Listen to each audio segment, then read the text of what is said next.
We are going to discuss fasting that is specifically for spiritual warfare. It's a method to fight evil. This is a deep and serious subject for those who believe in spiritual forces. It is about confronting darkness head-on. The Bible talks about certain kinds of evil spirits. It says they are very stubborn and hard to remove. These spirits or demons can cause all sorts of problems. They might cause sickness or emotional distress.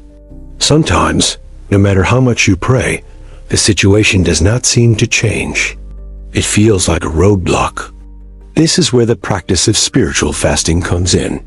It's a way to intensify your spiritual effort. Jesus himself spoke about this. In the Gospel of Matthew, a man brought his son to the disciples. The son was suffering from a demonic possession. The disciples tried to cast out the demon, but they failed. Later, they asked Jesus why they were unable to help the boy. They were confused and felt defeated. Jesus answered them very directly. He said, "This kind does not go out except by prayer and fasting." This is a key verse. It shows that some spiritual battles require more than just a simple prayer. The word fasting here means abstaining from food for a period of time. It's a physical act with a spiritual purpose. By giving up food, you are showing your dedication and seriousness. You are telling God that you are dependent on Him. It's a way of humbling yourself. You are putting your physical needs aside for a greater spiritual goal.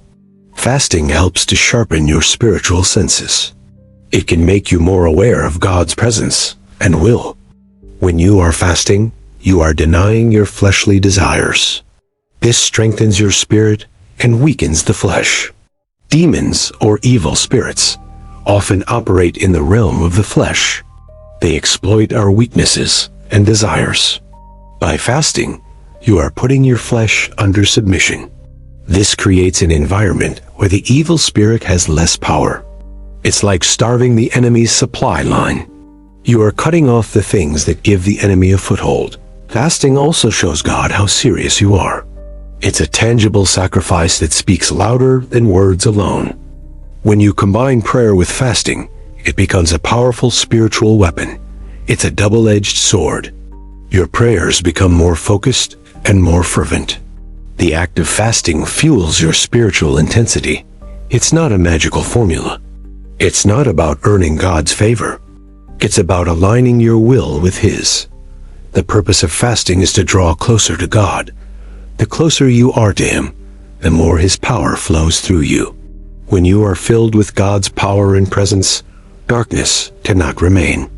It is a light that dispels shadows. So, how do you fast for this purpose? You can start with a short fast, maybe for a day. A common type of fast is a water-only fast. You drink only water and nothing else. Some people do a partial fast. They might abstain from certain foods, like meat or sugar. The most important thing is your heart's attitude. It is not about the type of fast, but the purpose behind it. You should set aside specific time for prayer during your fast. You are not just starving yourself. Use this time to pray against the specific demonic activity you are facing. Be direct in your prayers. Pray for yourself, your family, and your community. Ask God to reveal the root of the problem. Fasting helps to break spiritual strongholds. These are areas in your life where the enemy has a lot of control. Strongholds can be things like addiction, chronic illness, or cycles of poverty. They are very difficult to overcome. Through prayer and fasting, you are inviting God's power to demolish these strongholds. You are tearing down the enemy's walls. It is an act of spiritual warfare. You are not fighting against flesh and blood, but against spiritual forces. Fasting gives you a clear mind and a focused spirit. This is essential for spiritual combat. The enemy will often try to discourage you during a fast. You may feel hungry, tired, or irritable. These feelings are a normal part of the process. Do not let them distract you from your purpose. See it as part of the battle. Every hunger pang is a reminder of your spiritual mission. Remember to drink plenty of water. Stay hydrated so you can continue to pray effectively. It is also wise to seek guidance from a spiritual leader or pastor. They can provide support and wisdom. Never fast to impress people or to show off. Fasting is a private act between you and God. Jesus taught that we should not make a show of our fasting. We should do it in secret. When you fast in secret, God, who sees what you do, will reward you openly. The rewards are not just for you. They can benefit others around you. Your fasting can help set others free from spiritual bondage. Your sacrifice can have a ripple effect. It's important to prepare yourself mentally and spiritually before you fast. Get your heart right. Confess any known sins. Ask for God's forgiveness and cleansing. You want to be clean before you go to battle. Read and meditate on Scripture, especially passages about prayer and spiritual warfare. The Word of God is another powerful weapon. It is the sword of the Spirit. When you are fasting, your time should be filled with prayer, meditation, and reading the Bible. The spiritual battle is real. Demons are real, and they can influence the world around us. But Jesus has given us the authority to overcome them. We have power in His name. Fasting is a way to activate and use that power. It's like turning the key in a powerful engine. You are not fasting to earn a victory. The victory was already won on the cross. You are fasting to enforce the victory that Jesus already won. You are claiming what is rightfully yours. Fasting helps you walk in the authority that Jesus has given you. It helps you stand firm in your faith. Some people do not believe in demons. They think it's just a metaphor for evil. But Jesus' own words and actions show that He dealt with real, personal, evil spirits. He cast them out of people, and they left. The people were then made whole. The same power is available to us today.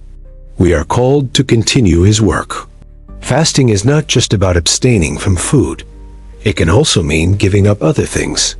Some people fast from social media, television, or other distractions. The principle is the same.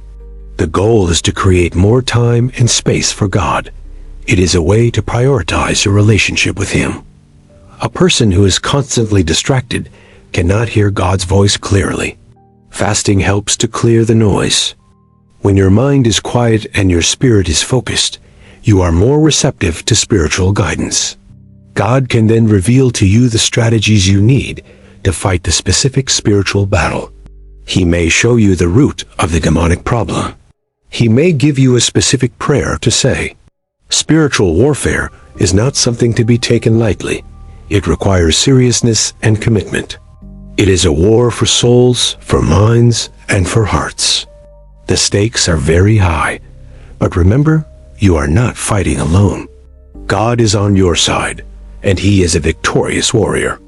Fasting is a sign of your trust in Him. You are saying, I trust you more than I trust my own strength. It is a way of saying, I believe that you will do what I cannot do on my own. Fasting is an ancient practice. People in the Bible fasted for many reasons. They fasted when they were in mourning, when they repented, and when they sought God's guidance. But the purpose of fasting for spiritual warfare is unique. It's specifically for breaking chains. It is for demolishing strongholds and setting captives free. It is a tool of liberation. So, if you are struggling with something that you cannot seem to overcome, consider fasting. Ask God to show you what kind of fast He wants you to do. Listen for His guidance. Start small if you need to. A 3-hour fast is better than no fast at all. The most important thing is to do it with a sincere heart and a clear purpose. Let your fast be an act of worship. Let it be a love offering to God. As you deny your flesh, you are inviting His presence to fill you up. You are making room for Him. And where the Spirit of the Lord is, there is freedom. Chains are broken, and captives are set free. Your fast can be a testament to God's power. You can show the world what He can do. Don't be afraid to take this step. The results can be truly miraculous and life-changing. You are a child of God, and you have His authority. Use it wisely. And remember the words of Jesus. This kind does not go out except by prayer and fasting. It is a promise and a command. It is a key to spiritual victory. So be encouraged. Your battle is not in vain. You have the right tools. May your fasting be blessed, and may you experience a breakthrough like never before. May the strongholds in your life be torn down. May the captives be set free. May you walk in a new level of freedom and power. May you be a light in the darkness. Thank you for listening. May God bless you and your spiritual journey. Remember, prayer and fasting work together. They are two halves of a whole. They are the combination that Jesus Himself gave us to fight the toughest battles. So, go forth with courage, knowing that you are more than a conqueror through Him. And may your fasting be a testament to the power of God. Amen.